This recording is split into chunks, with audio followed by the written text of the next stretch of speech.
This isn't a story about the general who won. It's about the men who understood something no officer at West Point teaches: how to lose without dying, how to break formation without breaking faith, and how to turn the moment you're supposed to shatter into the exact moment your enemy falls apart instead. You're watching Unbroken Regiment, and today we're uncovering the untold half of Revolutionary War tactics, the doctrines of calculated retreat that saved the American cause when it had nowhere left to go. The history books celebrate the victories, the drums, the charges, the moment when the British broke and fled. But for every soldier who stood his ground on a ridge or held a line, there were dozens more who made a different choice, one that saved their lives and won the war. And this choice was not cowardice, it was genius. It was understanding something about warfare that separated the survivors from the graves, and it came from men who had no formal education in the art of war, only the brutal education of survival. In 1780 and 1781, the Southern theater of the Revolution was not a war, it was a rout. Charleston fell that May, and with it went the illusion that American regulars could stand toe-to-toe with British professionals. Over 5,000 Continental soldiers marched into captivity, the worst single defeat the American cause would suffer. Lord Cornwallis owned South Carolina. His light cavalry, commanded by the infamous Banastre Tarleton, hunted Patriot forces across the countryside like wolves hunting deer. The British moved with speed and confidence. The Americans moved with fear. Banastre Tarleton was not a man who understood mercy. He was 26 years old, brilliant in the saddle, and absolutely convinced of British superiority. At the Waxhaws just a few months earlier, his dragoons had slaughtered American soldiers who tried to surrender, a massacre that still made Patriot soldiers grip their muskets tighter at the mention of his name. Tarleton represented everything the Revolution feared: professional military dominance, unlimited confidence, and an enemy who would not break. And yet Tarleton would never understand the most important weakness of his own army. The Carolina backcountry was not a place where professional armies thrived. It was a place where men who knew how to move through the forest, how to use cover, how to pick their shots, those men had the advantage. And this is where the real story begins, because the man sent to stop Tarleton was not a West Point graduate.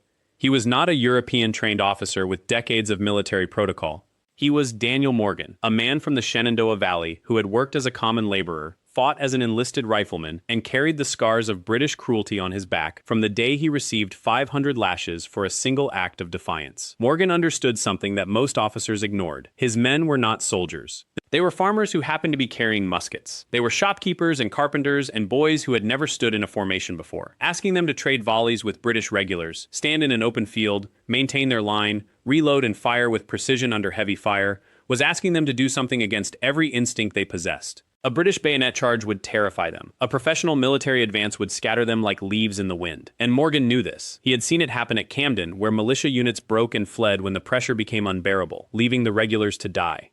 But there was a difference between understanding that your men will break and designing an entire battle plan around the moment they break. That was the real genius. And it was a genius born not from textbooks, but from something far more profound: the honest acceptance of what men are actually capable of enduring.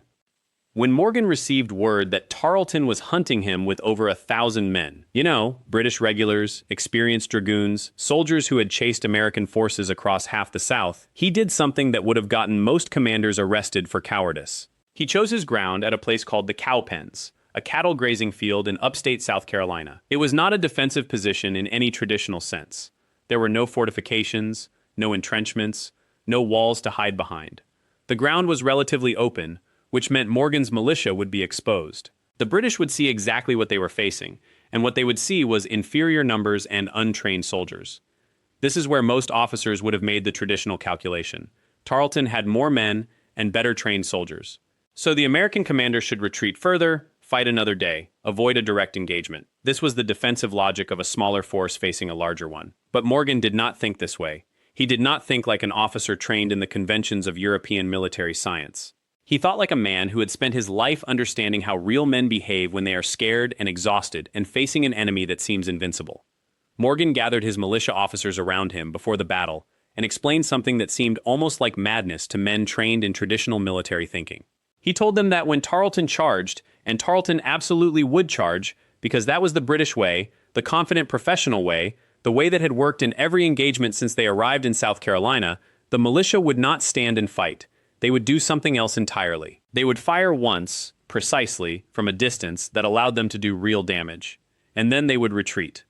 Not in panic, not in disorder, not as a rout, but in a controlled, disciplined withdrawal, falling back to the main line of Continental regulars positioned behind them.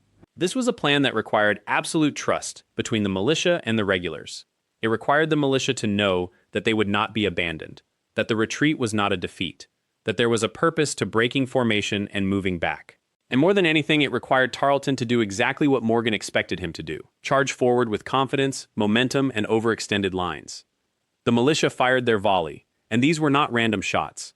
Most of them were riflemen, men from the back country who could aim, who understood how to place their rounds with precision. The front rank of British soldiers fell. Men screamed, blood soaked into the Carolina soil. Tarleton saw his force take casualties and did what he had done at every other engagement. He kept charging. More horses forward, more bayonets thrusting out, more professional military momentum carrying him deeper into what he believed was a breaking American position. What Tarleton did not understand was that the militia were not broken. They were retreating because they had been ordered to retreat. They were moving back because there was another army waiting for them. And as his dragoons charged harder, pushing deeper into American lines, they were actually running straight into the position Morgan had prepared for them. A moment where the pursuing force would overextend itself, lose its cohesion, and expose itself to destruction from multiple directions at once. This was not luck. This was not accident. This was a commander who had spent enough time fighting alongside amateurs to understand that their weakness, their inability to stand in a formal line and trade professional volleys, was not actually a weakness at all. It was the opening to a trap. The moment Tarleton's dragoons broke through the first American line, Morgan's second wave rose from behind the ridge where they had been waiting. These were not frightened militiamen in disarray. These were Continental regulars, hardened infantry who had drilled for weeks in the exact position Morgan had prepared for them. They moved with precision. Their volleys came in waves, disciplined and devastating. The British cavalry, which moments before had been the predators, became the prey. What had been a cavalry charge turned into a massacre within seconds. Tarleton's tactical error had been fundamental. He believed he was chasing a disorganized retreat. He did not realize that the retreat itself was the setup. Morgan had orchestrated every step. The militia fell back deliberately, in controlled fashion, drawing the British deeper into terrain where their superior numbers meant nothing. Their cavalry charge, which should have been overwhelming, instead became the mechanism of their own destruction. By the time Tarleton recognized what was happening, it was too late. But this is where most tellings of the Cowpens stop. They show the militia routing the British, the cavalry destroyed, victory secured. What they miss is something far more important. What they miss is the reason this trap worked at all, and why understanding that reason matters so much more than the tactics themselves. Morgan's genius was not about clever positioning. It was not about clever timing. His genius was something darker, something that came from his own experience of violence at the hands of the British military. When he was a young man, he had learned a lesson written into his flesh. The British soldier was taught to obey, not to think. The British system created excellent automatons, but poor adaptable fighters. They were trained to expect certain things on a battlefield: structured lines, conventional formations, predictable movement. When reality deviated from that script, even slightly, the system broke down. This understanding that the British military system was simultaneously its greatest strength and its fatal vulnerability was something Morgan possessed, but Tarleton did not. Tarleton was a creature of that system. He had been trained in it, shaped by it, elevated through it. He could execute brilliant maneuvers within the framework of conventional warfare. But when someone like Morgan stepped outside that framework entirely, Tarleton's training became a liability. His expectations became chains. The trap at Cowpens was not primarily a physical trap at all. It was a psychological one. It was built on the understanding that a soldier trained to obey predictable commands in predictable situations will panic when the situation becomes unpredictable. The militia, though untrained, had an advantage. They had nothing to unlearn. They could adapt because they had never been taught rigid doctrine. The regulars could adapt because they were fighting under a commander who understood human behavior better than he understood textbooks. What happened after Cowpens reveals another layer of Morgan's thinking that is rarely discussed. After the victory, Morgan did not pursue a traditional strategy of holding territory or consolidating power. Instead, he did something that seemed almost reckless to his contemporaries. He continued to move, to harass British supply lines, to force Cornwallis into increasingly expensive and exhausting campaigns. He was not trying to win battles anymore. He was trying to break the British Army's will to fight by making the cost of occupying the South prohibitively high. This is the part of Morgan's story that separates him from other talented military commanders. Many officers can execute a good battle plan. Few can understand that a single victory, no matter how brilliant, means nothing if it does not serve a larger strategy of attrition and demoralization. Morgan understood that Cornwallis's greatest vulnerability was not his infantry or his cavalry. It was his supply line, his distance from reinforcement, his growing exhaustion. In the months after Cowpens, Morgan pushed Cornwallis across South Carolina and into North Carolina, forcing the British commander to choose between following Morgan into unfamiliar terrain or abandoning his objectives in the South. Every choice Cornwallis made was a bad one because Morgan had structured the situation so that there were no good choices available. This is the kind of strategic thinking that does not appear in most history textbooks because it is harder to diagram on a map than a cavalry charge, but it is far more important to understanding how the American cause survived its darkest hour. The other aspect of Morgan's command that made him so dangerous was his understanding of morale, both his own men's and his enemies. After Cowpens, Morgan made sure that news of the victory spread quickly through the southern colonies. He understood something that modern military theorists would not formalize until decades later, that in an asymmetrical conflict, narrative matters as much as firepower. When militia saw that a force that looked like them, led by a man who had risen from nothing, could shatter the supposedly invincible British regulars, something changed in the psychology of the rebellion. It became real. It became possible. Conversely, Morgan understood that Cornwallis's confidence after his early successes was a vulnerability. Confidence without adaptation is brittleness. Cornwallis believed that his system would work in the Carolinas the same way it had worked everywhere else in the empire. Morgan made sure that assumption cost him dearly. Here is what separates Morgan from many other American commanders of the Revolution. He never forgot that he was fighting a different kind of war than the British thought they were fighting. The British believed they were suppressing a rebellion. Morgan understood that he was fighting a war of ideas, resources, will, and patience. He could not outproduce the British. He could not outdiscipline them in the traditional sense. But he could be smarter, faster, more adaptable, and more willing to fight on his own terms rather than the terms his enemy preferred. After Cowpens, Morgan's health began to deteriorate. The constant movement, the exposure, the strain of command in impossible circumstances, it all took a toll. He would eventually return to Virginia, diminished but not defeated, but his influence on the Southern campaign persisted long after he left the field. The strategy he had developed, the way he had reimagined what an outnumbered force could accomplish, became the template for how the American army would fight for the rest of the war. When Cornwallis finally marched north toward Yorktown, he was no longer the confident general who had dominated the Carolinas. He was a commander who had been worn down, harassed constantly, and forced to make strategic retreats he had never anticipated. He was moving toward his final defeat not because he had lost a single battle, but because he had lost the initiative, and Morgan had stolen that from him step by step, trap by trap, campaign by campaign. The full guide to Morgan's complete tactical system, his use of militia psychology, his understanding of British doctrine, his strategy of attrition, is available in our in-depth ebook in the description. If you want to understand not just what happened at Cowpens, but why it mattered for the entire trajectory of the war, that guide goes into the details most history courses skip entirely. What made Morgan's approach revolutionary, and it was revolutionary, even if the word does not usually apply to military tactics, was that he rejected the assumption that an outnumbered force had to accept defeat or wait for conventional reinforcements. Instead, he showed that tactical innovation and psychological understanding could substitute for numerical superiority. He proved that a commander who understood his men's limitations and his enemy's rigidity could design situations where the enemy's own training and expectations became their undoing. This principle, that the underdog's advantage is flexibility while the overwhelming force's vulnerability is its own system, would echo through military history for generations. Officers would study Cowpens at West Point and other academies not just as a historical curiosity, but as a demonstration of timeless principles about warfare, command, and human behavior under pressure. But what is truly remarkable is that Morgan developed these insights not through formal education, but through experience. Every brutal campaign, every close call, every moment he watched soldiers panic or hold when they might have broken, all of it became education. The British officer who had given him those 500 lashes had accidentally created a master strategist. The scars on his back became the foundation of his understanding of how to break a military system that had been built on intimidation and rigid hierarchy. In the months that followed Cowpens, Morgan's legend grew throughout the colonies, but his personal health was failing rapidly. The years of hard campaigning, the endless marching, the wounds, they all took their toll. By the summer of 1781, he was forced to step back from active command. He returned to his home in the Shenandoah Valley, exhausted but vindicated. The strategy he had perfected in that single hour on an upstate South Carolina cattle field had proven that the American army could not only survive against British regulars, it could destroy them.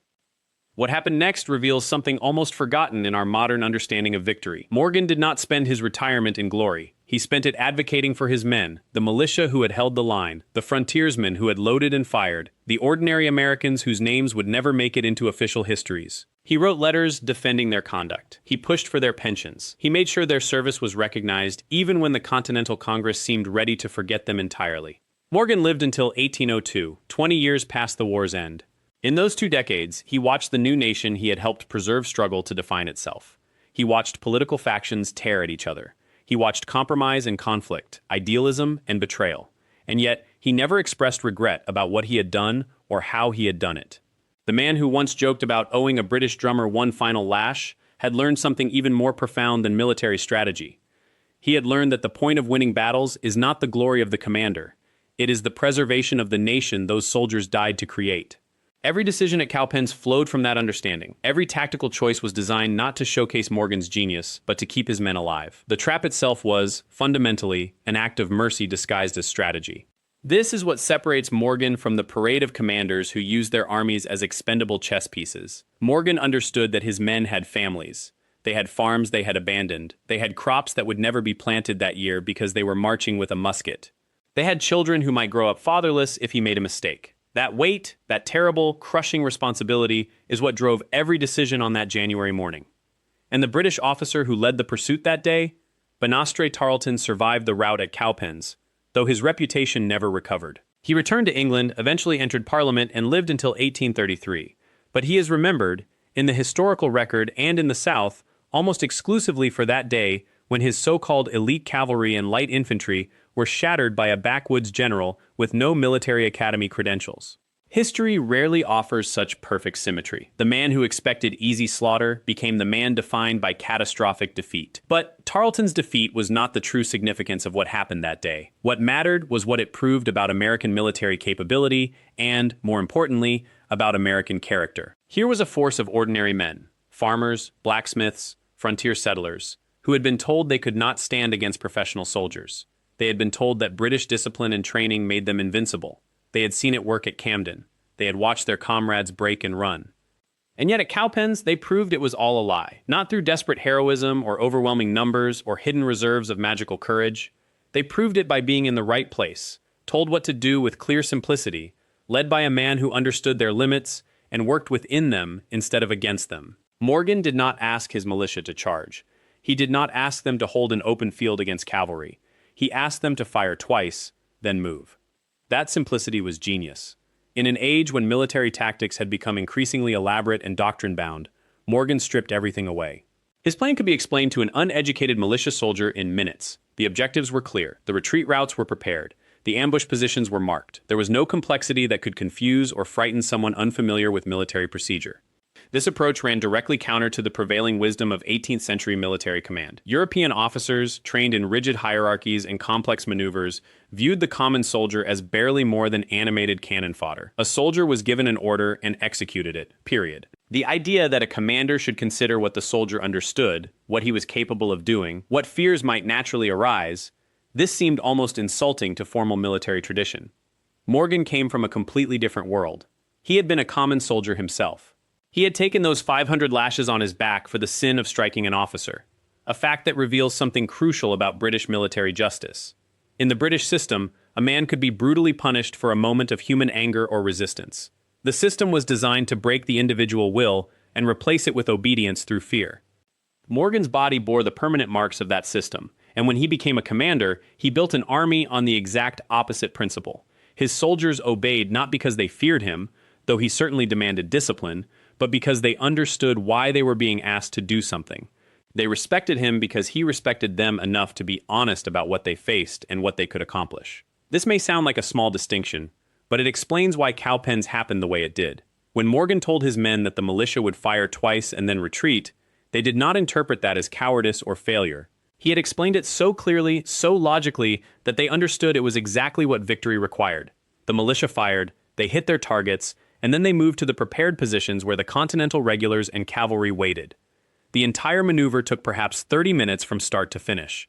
By the time Tarleton's force realized they were being led into a closing trap, the British lines had already compressed. They were packed tightly together, unable to use their superior numbers effectively. The American cavalry, hidden until the crucial moment, attacked from the flank. Artillery that Morgan had cleverly positioned poured fire into the dense British ranks. In less than an hour, Tarleton's force of over 1,000 soldiers was devastated. Over 100 killed, more than 600 captured or missing. His army ceased to exist as a fighting force. And Morgan's ragged collection of farmers and frontiersmen had achieved what no American general had managed in the Southern theater: a complete, overwhelming victory against professional British soldiers. But here is where the story takes a turn that most histories miss. The victory at Cowpens did not end the war. It did not immediately change the strategic situation in the South. Within weeks, Morgan returned to ill health and stepped back from command. Within months, other American commanders would suffer defeats and setbacks. The British would eventually evacuate Charleston and the Carolinas, but that happened through a slow campaign of attrition and persistence, not because of any single victory. What Cowpens actually did was far more subtle and ultimately far more significant. It proved that the American army could beat the British at their own game. It shattered the myth of British invincibility, and it showed officers and soldiers throughout the colonies that American victory was not just a desperate hope, it was a real possibility. That psychological shift, that moment when the people of the colonies began to truly believe they could win, may have mattered more than the tactical victory itself. Morgan understood this too. After Cowpens, he made sure the story spread. He wrote letters to other commanders. He gave accounts of the battle. He emphasized not his own role, but the capability of American soldiers. He made the victory seem replicable, not dependent on his unique genius, but on principles that any commander could understand and apply. This was actually a profound act of military leadership. Many commanders would have hoarded their tactical innovations, treating them as personal secrets that made them indispensable. Morgan did the opposite. He opened the strategy up. He explained it. He made it available to other officers because he understood that the real goal was not his own glory. It was building an American military system that could sustain itself beyond any single commander. And this is why Cowpens became one of the most studied battles in American military history. Not because of the dazzling complexity of the maneuvers. The plan itself was elegantly simple. Not because of the overwhelming numbers or superior resources. Morgan was actually outnumbered. But because it demonstrated principles of command and troop handling that have remained valid for over 240 years. The trap Morgan set at Cowpens was based on understanding human nature under extreme stress. He knew that soldiers would panic if they were asked to do the impossible. He knew that soldiers would break if they faced overwhelming professional force in an open field. But he also knew that the same soldiers would perform brilliantly if they were asked to do something achievable, something they understood, something that played to their strengths. The British, by contrast, viewed soldiers as interchangeable units. A British private was trained to perform specific movements in response to commands. His job was not to think, but to execute. This system created formidable armies in formal, open-field battles, but it was vulnerable to precisely the kind of trap Morgan designed, a situation where rigid formations could be punished, where the soldiers' lack of flexibility became a fatal weakness. Morgan had fought alongside militia at Saratoga, where American riflemen hidden in the woods had shattered British advances. He had seen it work, and he had also seen it fail at Camden, where panic had destroyed a much larger American force. From those experiences, he distilled the essential lesson. Militia could be devastating if properly positioned and given clear, simple objectives. But they would shatter if asked to do what only trained soldiers could do. The genius was not in discovering this principle. Frontier officers had understood it for decades. What was genius was Morgan's willingness to use it in a formal battle with the prestige of the Southern Army at stake. Other commanders, more formally trained, more invested in European military tradition, would have viewed such tactics as somehow ungentlemanly. They would have wanted to face the British in an open field, soldier to soldier, line to line. Morgan rejected that notion entirely. He had no investment in European military tradition. He had no family reputation to uphold in the eyes of aristocratic officers. He cared about one thing: winning and keeping his men alive. Those two goals aligned perfectly at Cowpens, and the result was a masterclass in practical command. When the battle ended and the dust settled, Morgan walked the field. He saw the British dead and wounded. He saw captured soldiers being brought back by his ragged army. He saw the artillery pieces his men had captured, and he understood that he had proven something that needed proving, that Americans could organize, could discipline themselves, could execute complex tactics. They could beat the British. But the victory at Cowpens did more than shift the balance of power in the Carolinas. It fundamentally changed how the Continental Army understood itself. Word spread through the backcountry and the northern colonies. American soldiers had dismantled a professional British force in a single afternoon. They had done it not through recklessness or desperation, but through precision and discipline. The myth of British invincibility, a myth that had haunted every American commander since the war began, cracked that day on a frozen South Carolina meadow. In the weeks that followed, Morgan moved with the tactical intuition that had defined his approach at Cowpens. He crossed rivers to avoid Cornwallis's pursuing force. He chose his ground carefully. He refused to be cornered or forced into a battle he hadn't designed. This wasn't the hot-blooded cavalry charge of a romantic commander. This was the cold calculation of a man who had learned in the forests and foxes of Virginia that survival came first, victory second, and glory never at all. By March 1781, less than 2 months after Cowpens, Cornwallis found himself in a position he had never anticipated. His supply lines were stretched thin. His army was exhausted from pursuing Morgan's force across the Carolina wilderness, and Morgan's victory had ignited a wave of recruitment across the South. Militia units that had seemed broken and scattered suddenly had morale again. They had a reason to believe that the British could be beaten. They had proof. The British general, however, refused to accept that the war in the South was slipping from his grasp. Cornwallis pushed forward, continuing to pursue the American forces. But every engagement, every skirmish, every forced march into unfamiliar territory cost him more men and resources than it gained. The Americans, under commanders who had learned from Morgan's example, began to understand that they didn't need to match the British in raw strength or traditional tactics. They needed to understand the land better. They needed to know their men better. And they needed to refuse to play the enemy's game. Cornwallis eventually retreated to Yorktown, Virginia, where he would be trapped by combined American and French forces. The siege of Yorktown in September and October 1781 became the final major battle of the Revolutionary War. And it happened not because the British were suddenly weaker or less skilled, but because men like Morgan had already proven that American soldiers could beat them. The psychological victory at Cowpens had rippled outward, changing how Americans saw themselves and how the British saw American resolve. Now here's the part of Morgan's story that most people don't know, the part that reveals why his genius at Cowpens mattered even beyond the immediate military result. After the war ended, Morgan returned to his home in Virginia. He was celebrated as a war hero. Congress voted him a medal. Foreign military academies began studying his tactics, but Morgan himself rejected the kind of adulation that turned soldiers into monuments. He went back to his farm. He raised cattle. He lived a quiet life, largely removed from the political machinations that consumed so many of the Revolution's other heroes. Morgan understood something that many commanders never grasp. The victory isn't the story. The victory is the moment. The real test is what comes after. How you live with what you've done, how you use whatever authority and respect you've earned, and whether you stay true to the principles that made you effective in the first place. Morgan had learned those principles in hardship. He had won his education through survival, not through academies or privilege. And he carried that understanding with him for the rest of his life. The tactical innovations Morgan developed at Cowpens didn't vanish with the Revolutionary War. They were studied, documented, and eventually integrated into military doctrine. Officers who came after him, commanders in the War of 1812, the Mexican-American War, and eventually the Civil War, found themselves referencing his methods. They didn't always credit him explicitly. Some didn't even know his name by the time they were applying his principles. But the framework remained. Understand your men, know your enemy's psychology, refuse to fight on ground not of your choosing, and never sacrifice control for the sake of heroism. What made Morgan's approach revolutionary, and that word matters here, was that it wasn't born from military theory or formal education.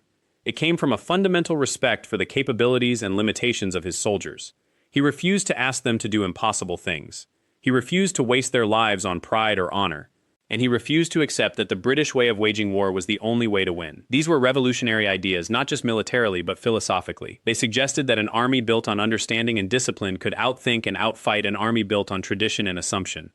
The British officers who faced Morgan never fully understood why they had lost. In their reports and their subsequent memoirs, many of them attributed the defeat at Cowpens to luck, or to the terrain, or to the Americans fighting in ways that seemed ungentlemanly or dishonorable. Few of them were willing to admit that they had simply been outthought by a man who shouldn't have been able to think at all, a former teamster from the Shenandoah Valley who had no aristocratic connections and no formal military training. That kind of admission would have undermined the entire structure of the British military establishment. It was easier to dismiss Morgan as an anomaly than to accept that the system itself might be flawed. But American officers understood immediately. They saw in Morgan something that hadn't existed before the Revolution, a way to build an army that didn't rely on centuries of tradition or aristocratic privilege. An army built instead on merit, on understanding, on the simple principle that a good commander listens to his men and respects their limits. This was a radical idea in 1781, and it became the foundation of what the American military would eventually become. In the decades after the Revolutionary War, as the new nation tried to figure out what kind of military it wanted, Morgan's example kept resurfacing. Officers who had never met him, younger men who came of age during the War of 1812, or the conflicts with Native Americans in the frontier, found themselves instinctively applying his principles. They didn't always do it consciously, but the idea that a commander should know his men, should understand their capabilities, should refuse to throw away their lives for the sake of conforming to European military tradition, had taken root in the American military culture. Morgan himself never claimed credit for starting a revolution in military thought. When officers came to him asking about his methods, he gave them the same answer he had given his soldiers at cowpens. Think about what your men can actually do, not what you wish they could do. Build your plan around their strengths. Never ask them to stand in a line and trade fire with professionals if they're not professionals themselves. Give them advantages. Give them confidence. Give them a chance to win. This is the deeper truth about cowpens that most people miss when they tell the story. It wasn't just a battle, it was a proof of concept. It demonstrated that the American way of war, pragmatic, adaptive, focused on the capabilities of actual human beings rather than abstract military theory, could succeed even against the most professional fighting force in the world. That proof changed everything that came after. It gave the Continental Army the confidence that they weren't fighting an unbeatable enemy. They were fighting an enemy that could be beaten by smarter thinking and better understanding of how soldiers actually behave under fire. When Cornwallis was finally forced to surrender at Yorktown just 9 months later, it wasn't because the British had suddenly forgotten how to fight. It was because they had met an American commander who understood that war wasn't about following rules written by European generals centuries before. It was about understanding the moment, understanding your men, understanding your enemy's assumptions, and then doing something completely unexpected. Morgan proved that principle could work, and once that principle was proven, it became the DNA of American military culture. The tactical genius Morgan displayed at cowpens was inseparable from his refusal to pretend to be something he wasn't. He didn't try to match the British at their own game. He didn't dress his militia in formal uniforms and demand they stand in rigid formations. He accepted what they were, partially trained civilians with muskets, and built a battle plan that turned those limitations into advantages. That intellectual honesty, that willingness to face facts rather than pretend to an ideal, made everything possible. And here's what still amazes military historians about cowpens. It should have been impossible. Morgan's force was outnumbered. Many of his soldiers were inexperienced. He was operating deep in enemy territory with supply lines that were barely holding together. By every traditional military measure, he should have been defeated. But by the measure that actually matters, the measure of understanding human behavior, understanding the specific constraints of his situation, and building a plan that worked with those constraints rather than against them, Morgan's approach was inevitable. It had to work because it was built on truth rather than assumption. The guide to understanding cowpens and Morgan's complete tactical system, the details about infantry deployments, the militia's specific roles, the timing of the cavalry charge, and how all of it fit together into a coherent system, is available in the description and pinned comment. If you want to go deeper into how Morgan actually trained his men and what he saw in their behavior that told him exactly when to execute each phase of his plan, that's where you'll find the complete breakdown.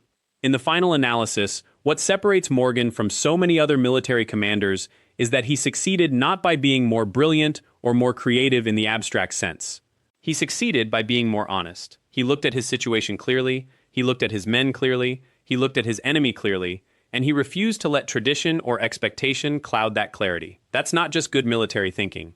That's the foundation of American military culture at its best. The men who fought for Morgan at cowpens understood that they were being commanded by someone who actually saw them, not as abstract units on a map, but as human beings with specific capabilities and limitations. That understanding created a bond between commander and soldier that transcended the formal hierarchy of the military. The soldiers knew Morgan would never ask them to do something impossible, and Morgan knew his soldiers would do whatever was actually possible because they trusted him. That mutual respect made the difference between defeat and victory.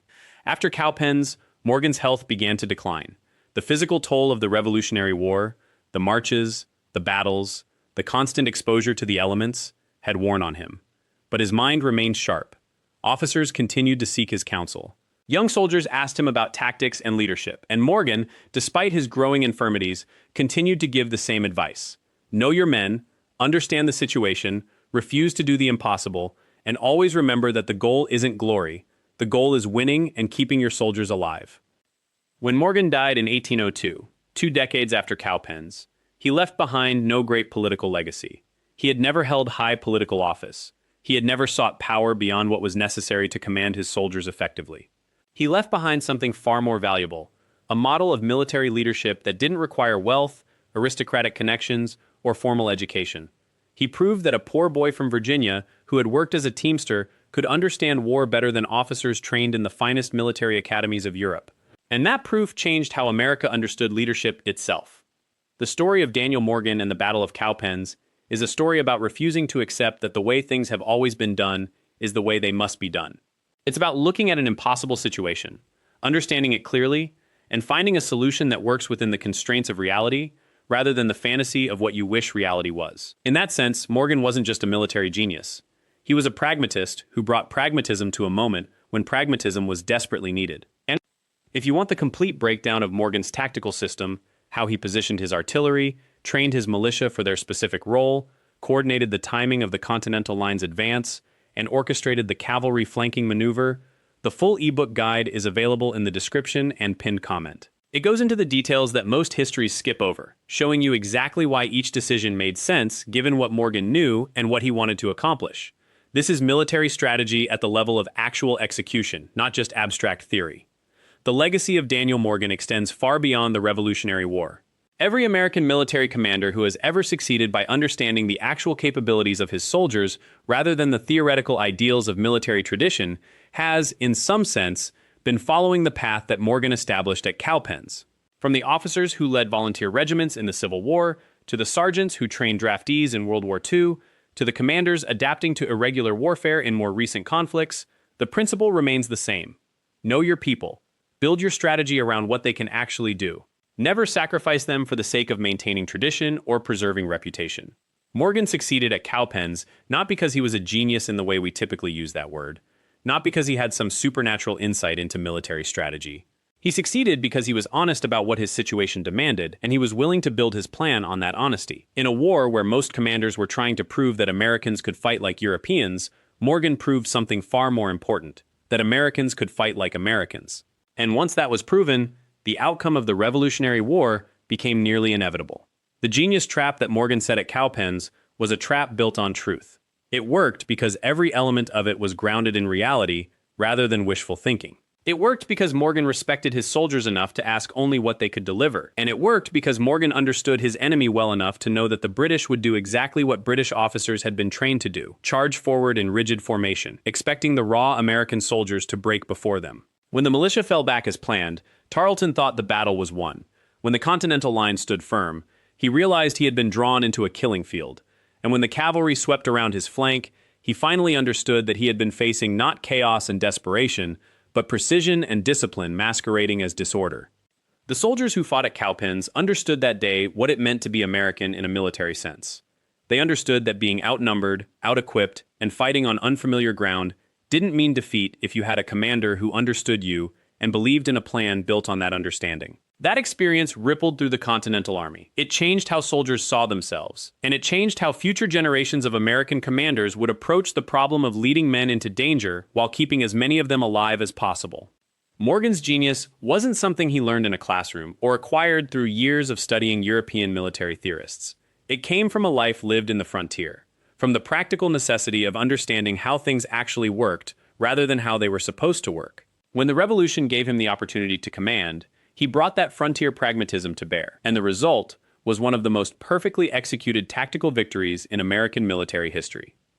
The story of Daniel Morgan and the Battle of Cowpens is the story of what happens when a man of genuine ability finally gets the opportunity to prove himself on a stage that matters. It's the story of someone who refused to pretend to be something he wasn't, and who succeeded precisely because of that refusal.